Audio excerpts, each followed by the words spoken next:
What is it the Raiders need to do to find their quarterback of the future? Well, a little bit more than we all expected. That plus a whole lot more comes up on Friday's edition of the Locked On Raiders podcast, March 1st, 2024.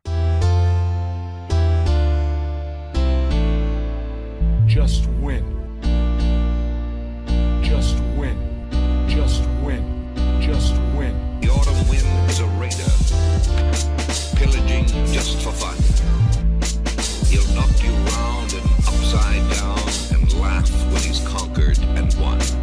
And won. And won. And won. And won. And welcome in, Raider Nation, to another edition of the Locked On Raiders podcast. Thank you so much for making the show your first listen of the day. Make sure you subscribe or follow for free on YouTube or wherever you get your podcast to get the latest edition of the show as soon as it becomes available. As always, if you're checking us out on YouTube, thank you. The show continues to grow each and every day in a major way, and that's because of you, Raider Nation, and my man, Ari. Ari does a great job making sure we're on YouTube, looking good, sounding good. We're doing what we're supposed to do. Hit him up on Twitter, at Ari Produces. Hit me up as well, at your boy Q254. And after a day away, we got the Locked On Raider podcast voicemail line at 707-654-4693. You'll get your calls and texts coming up in segment number 3 of today's show. Lots of feedback that we want to get to, so we'll make sure we do that coming up in segment number 3. Segment number 2, we want to talk about, well, if the Raiders don't go and draft a quarterback in the first round of the 2024 NFL draft, then what direction should they go? That'll come up in segment number 2 of today's show. Here in segment number 1, news and notes of the day, as I always do, and we'll jump into it after I tell you about the title sponsor of the show,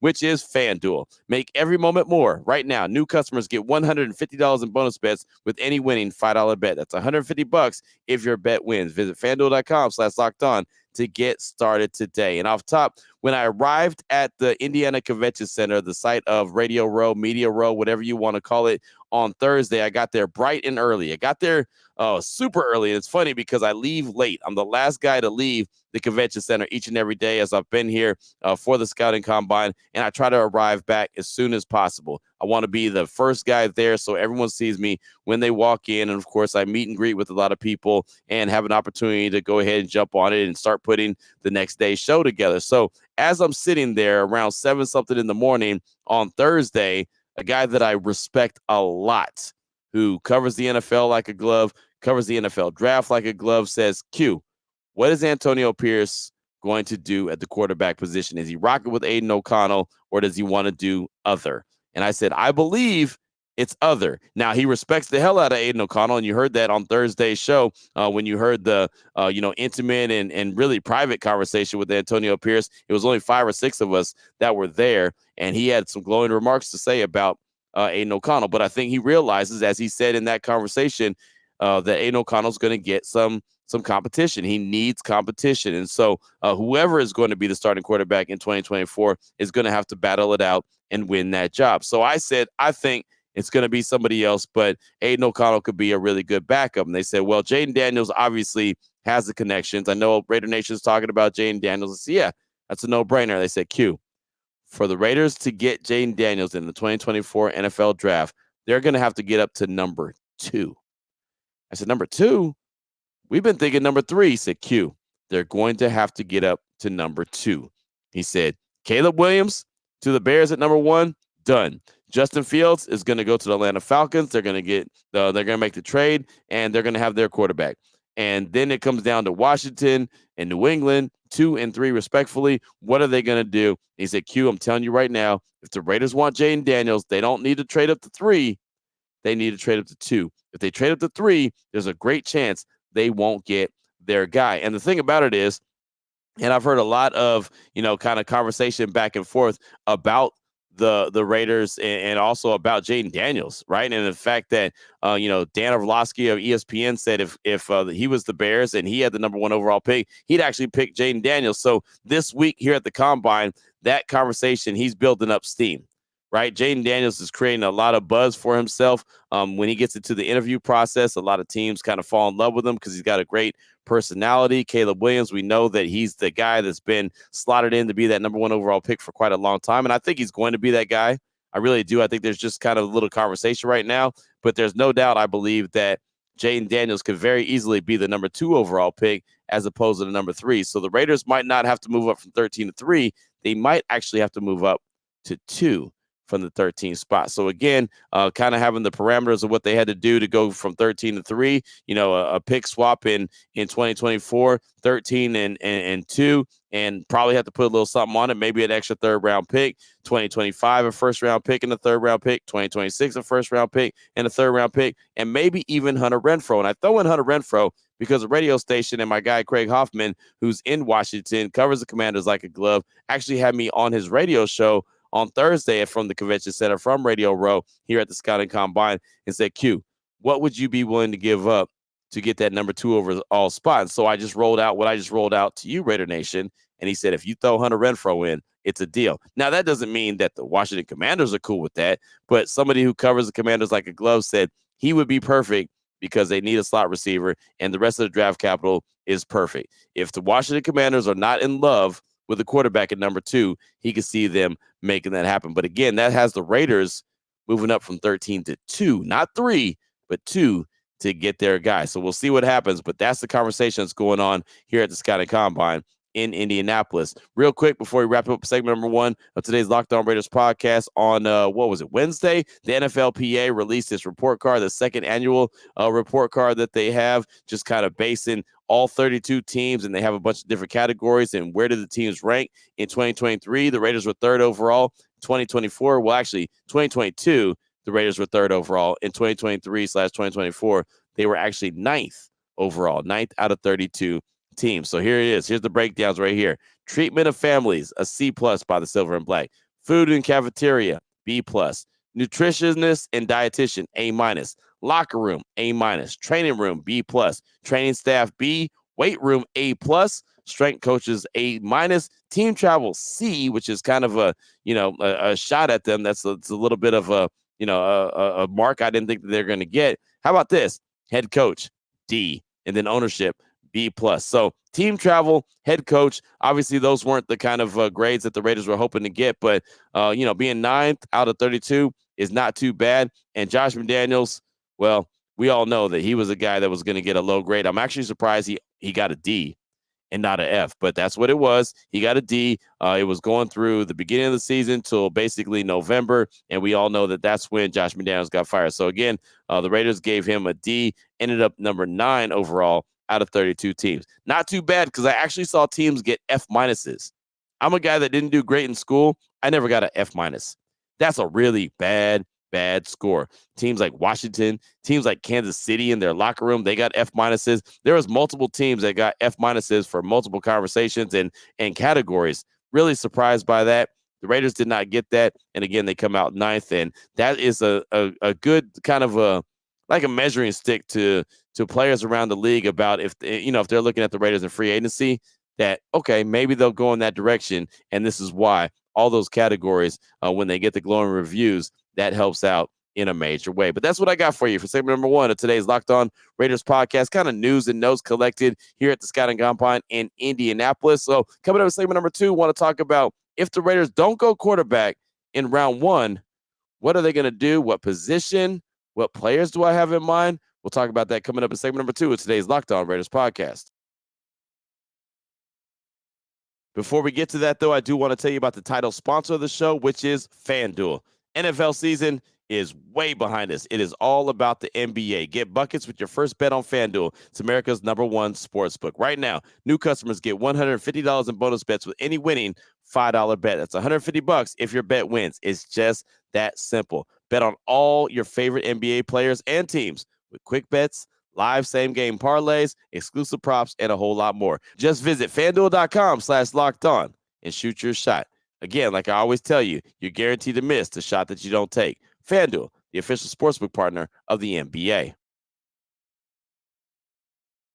All right, Raider Nation, here we go. Segment number 2 of today's Locked On Raiders podcast. Want to jump into the conversation about if the Raiders don't go quarterback with their first pick, what do they do? Where did I get that from? Well, I've had that conversation. Did a lot of radio shows on Thursday, from Fox Sports in Fresno to ESPN National to Washington Radio to multiple different shows, multiple different stations, ESPN Central Texas, and a whole lot more. And almost every single person that I talked to all said the same thing on Thursday. All right, Q, if the Raiders don't get the quarterback, what do they do? And based off the conversation that we had with Antonio Pierce on Thursday, I really think that there's only a couple different areas that they explore with their first overall pick, being number 13, unless they decide to move up. And I realize there's probably 3 or 4 different positions that they can go, but there's 2 that I have in mind. Both of them are on the defensive side of the ball, the defensive tackle and the cornerback position. If they don't get a quarterback,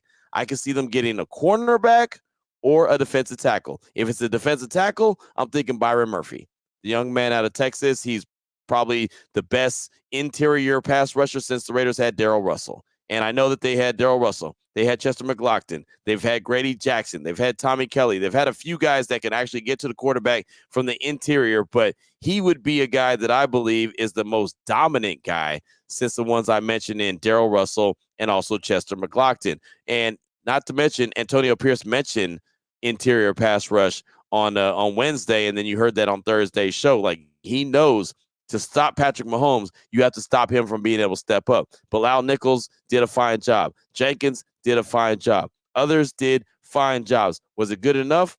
No, I think they could do better. Now, I'll say this. I think Tyree Wilson's going to have a little something to say about that. The former first-round pick, number 7 overall last year out of Texas Tech. I think he's actually going to play in the interior a little bit more than I even thought maybe 4 or 5 days ago.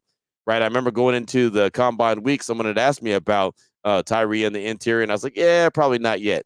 But after talking to Antonio Pierce on Wednesday, it feels like they're pretty confident with him being in the interior, and he's pretty confident being in the interior. Matter of fact, he kind of, he compared him to Justin Tuck. And he said Justin Tuck's first year, he was terrible. Right, it's a lot harder to go against the elite offensive tackles as opposed to the elite guards.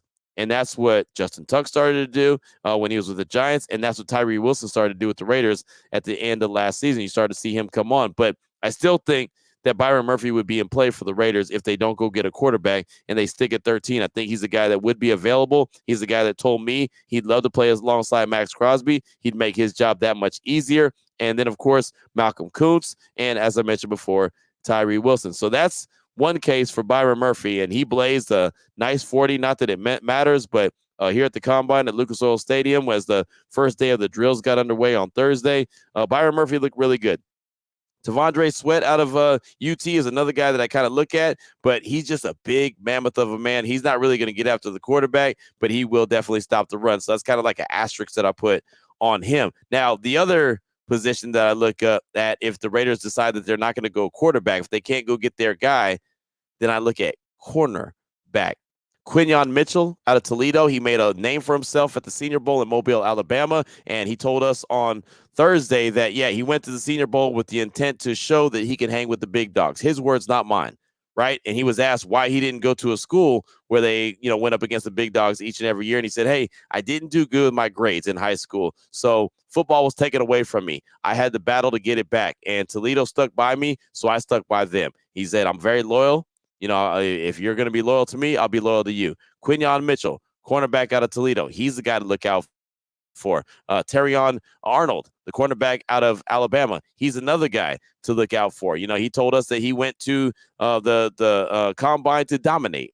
Right? He went out there and said he's looking for a gold jacket, not at the Combine, but in his NFL career. He wants to be a gold jacket guy. He said he got benched after a game, and he said, I'll never get benched again.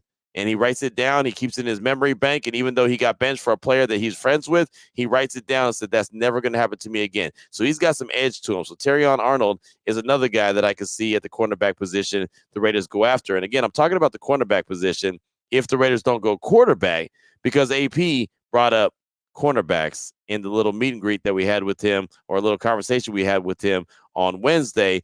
He said, man, Jack Jones, Nate Hobbs, one of the best slots in the country.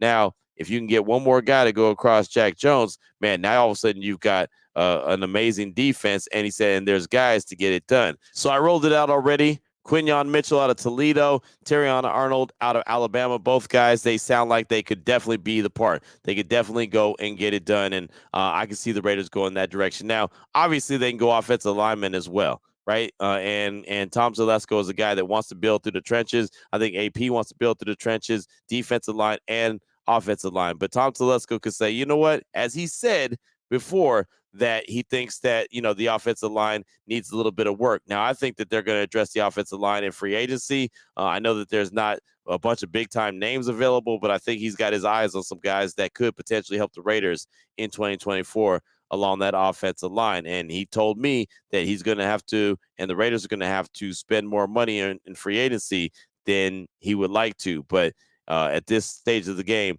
that's what they need to do. So I'm looking at the Raiders to spend money on the offensive line. I'm looking for them to use draft capital at the defensive tackle position and also the cornerback position. Deep draft when it comes to corners, wide receivers, and offensive tackles.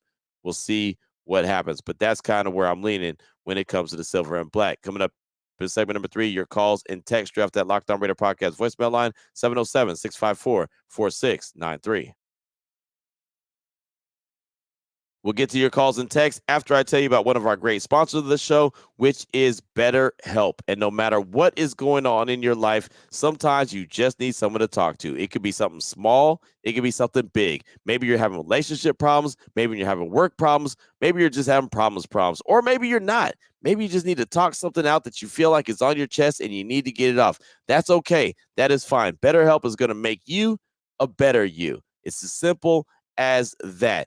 Sometimes you just need someone that's not, influencing your life, or someone that has an agenda of your life to be in your corner and just kind of talk to you so you can help you get through whatever experience you're going through. So if you, thinking about starting therapy, you should give BetterHelp a try. It's entirely online. It's designed to be convenient, flexible, and suited to your schedule. All you got to do is fill out a brief questionnaire to get matched with a licensed therapist. Switch therapists at any time for no additional charge. Learn to make time for what makes you happy with BetterHelp. Visit BetterHelp.com/LockedOn today to get 10% off your first month. That's BetterHelp, HELP.com/LockedOn.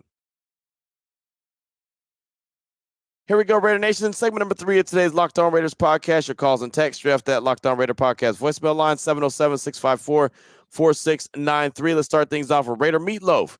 He's called to talk about who he believes might be the next Anthony Richardson. Also talks about a veteran that should be available for the silver and black. Here he is, Raider Meatloaf. Hey, Q, it's Raider Meatloaf here. Want to talk to you about, some quarterbacks that I think are coming in at the draft that, just one that is going to pull at Anthony Richardson of last year, and I think it might be Joe Milton. And you brought him up, a couple of months ago or something like that, but I think his 40 time might blow people away. Another thing, too, Russell Wilson, I wouldn't be excited if we signed him or anything, but if he does go to another team, the Broncos still owe him that $39 million for this year, and he could go to any team and sign for the league minimum. So it might be an option, and I think the veteran league minimum is like $1.5–2 million. So if the Raiders end up signing somebody like Russell Wilson, and we have Aiden O'Connell in-house, we have somebody mature that's been to a Super Bowl, been to playoffs, understands we could really, really build a mega team around Russell Wilson. He did play better last year, and he's definitely taken a huge step back, but at the same time, I feel like the Denver Broncos are, a pretty toxic organization as a whole. They've had a ton of talented players, and it's just like they can't win. And second off, they can't beat the Raiders, which is awesome for us. But want to get your thoughts on, the Russell Wilson thing, and what kind of team, we could really build if he took that veteran minimum, because Denver owes him, the $39 million, and I could see him at the tail end of his career wanting to win a Super Bowl.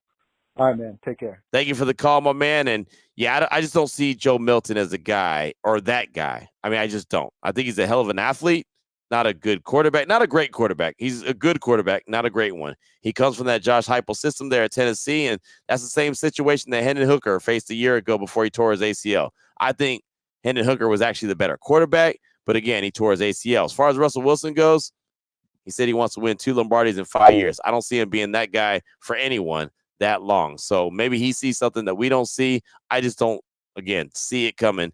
2 Lombardis in 5 years.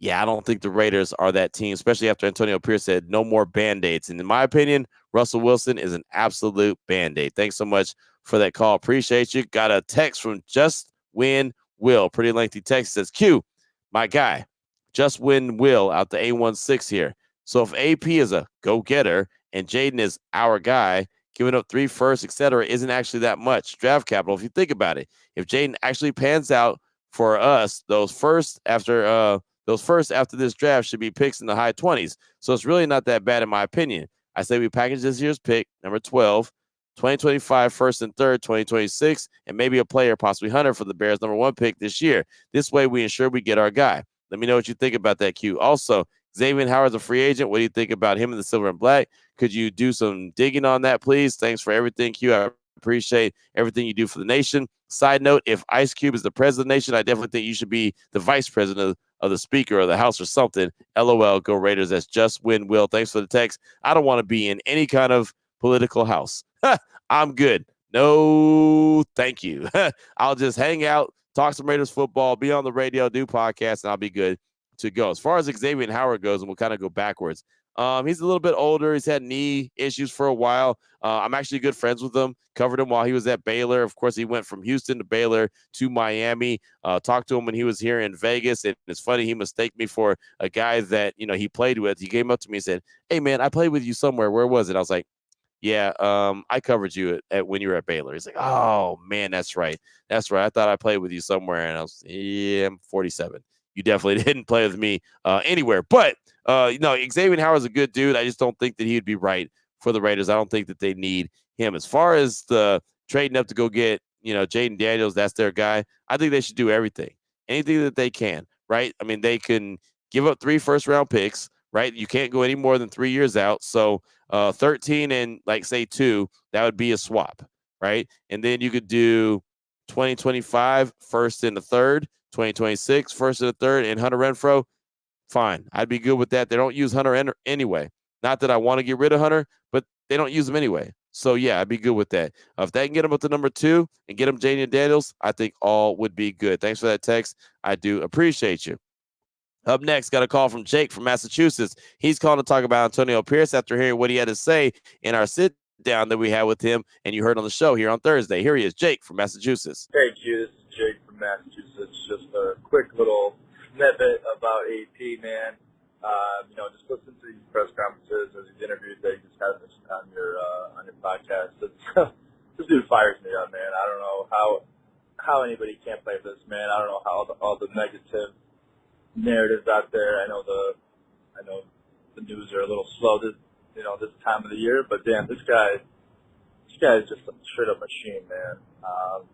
Myself, I'm starting a new job, big opportunity for me, and it's nerve wracking, but listening to this guy makes me just want to run through a wall and get stuff going, man. I just don't see how anybody can say anything bad about this man. I'm super excited for what he's going to do for the team. I mean, I don't see the players ever not wanting to play for this guy. Myself, I'm about to drive 100 miles per hour because I'm so excited. Thanks for the call, my man. Yeah, AP's that guy, right? He should get everyone fired up. He's unapologetically himself. He should be that guy that he was when he was the interim coach. He was trying to earn the job. He is that guy, but it's just so funny that all of a sudden so many people on the outside are looking at him like, "No, wait, hold on. You can't say that. No, wait, hold on. You can't do that. No, wait, hold on. You're a coach now. You can't." It's like, what are you doing? So he was cool while he was the interim, and then when he became the head coach and you didn't think that he was actually going to get that job, it's like, wait a minute, hold on. Can't act like that anymore. You're a head coach of the National Football League. But, yeah, AP fires up everybody. I mentioned it following his introductory press conference on November 1st after Josh McDaniels got fired on Halloween. I thought, yeah, this guy's going to get everybody fired up. I wanted to run through a wall for him, and I can't do it. I would have knocked myself out, but there's that. So thanks so much for that call. Appreciate you. Got a text from JV Raider in Georgia. It's a pretty lengthy text. It says, "Yo, Q, JV Raider from Georgia. There's a certain quarterback that I initially didn't think would be a good fit as a Raider, but the more I think about it, the more it makes sense. That quarterback, Russell Wilson. I grew up a dislike for him more when he went to the Broncos. The whole Broncos country let's ride thing, that was so corny. It was secondhand embarrassment for me. But he can come to the dark side and help us. Can he not? I mean, he beat the Chiefs this year too, as well as the Bills. He's the Super Bowl champion and still has talent. I'm sure he'd love playing the Broncos twice a year after they release him. But check this out, Raider Nation. This is what really won me over. If he's released by Denver, his contract with them would make them pay the difference between his new contract and theirs. And Russ has said he would take a veteran minimum contract, which could be as low as $1 to $2 million. Now, Q, isn't that not a good opportunity? Is that not a good opportunity to snag a veteran on that type of contract for our quarterback room? A Super Bowl champion who can still spin it? Sierra's our Taylor Swift for the media's sake. Haha, just kidding. I'll finish by saying this. Despite my push for Russ in this message, I'm 100% all in on Jayden Daniels if we can make that happen. I absolutely love AP as our head coach. I want him to reunite with his quarterback, but both things can happen. Russ and Daniels can compete in camp. If Daniels winds up sitting behind Russ for a year or two, okay, Mahomes sat behind Alex Smith, right? It's a no-brainer, Raider Nation. Appreciate all that you do, Q, from the traveling to the interviews to the podcast. I genuinely appreciate your work. I'm not sure how long you plan on doing this. I'm not sure if you thought about it or not, but man, I hope that 20 or 30 years from now, I'm still hearing you as the voice of the Raiders for so many of us fans of Raider Nation. All right, Q, JV Raider out. Thanks so much for the text. And yeah, I don't know how long I'll do it either. I really don't. It doesn't really matter. It's not really about me. If it's not me, somebody else will do it. And they'll do a fantastic job. Raider Nation's passionate, and whoever takes the mantle after I do will be passionate about the job as well. As far as Russell Wilson's concerned, I can see it happening. Sure. I could definitely see, especially because of the money that you talked about, and he's still a decent quarterback. The Raiders need a veteran. They have Aiden O'Connell, and they need a backup or a guy that they draft, in my opinion. And no matter how that competition goes, that's what's going to happen. If Russell Wilson wins the competition, so be it. If not, okay, then Aiden O'Connell's the guy and Russell Wilson will sit there. Or maybe a guy like Jayden Daniels is the guy and both will sit there. I mean, whatever the case may be, but I do know Russell Wilson said he wants to win 2 Lombardis in 5 years, so he might go to a team where he believes he's the no doubt about it starter as opposed to a team like the Raiders where he has to battle it out. That's the thing that I think about when it comes to Russell Wilson. Sierra, don't even get me started on that conversation. I'm going to just go ahead and leave it alone. Look, she named her son Future, which is her baby daddy's stage name, not his real name, his stage name. I'll leave it alone at that. But that's all I got time for on today's show. Raider Nation, thanks so much for making the show your first listen of the day. Next time we talk, I'll be back in Las Vegas on Monday. I definitely appreciate you. We'll talk to you then. Until then, have a great weekend. Take care of yourself. Take care of your family. Love on your family. More importantly than always, just win, baby.